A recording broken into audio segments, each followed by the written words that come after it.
der var Sharif, Hvorfor optager vi det egentlig? Christian Imran Khan, der var tæt på at vinde, så ud til at få det næststørste parti.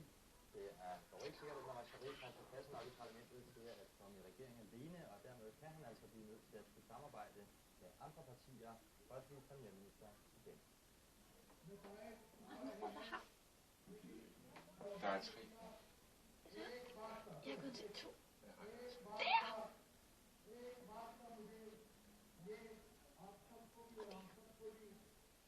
Og så vil det andet til at Bulgarien, det kommer i Finland, det skulle blandt borgerne, landets konservative regering for de tilbage i februar måned efter voldsomme demonstrationer, men det er altså ud til at kunne genvinde magten i landet. Der er stor fare for, at det ikke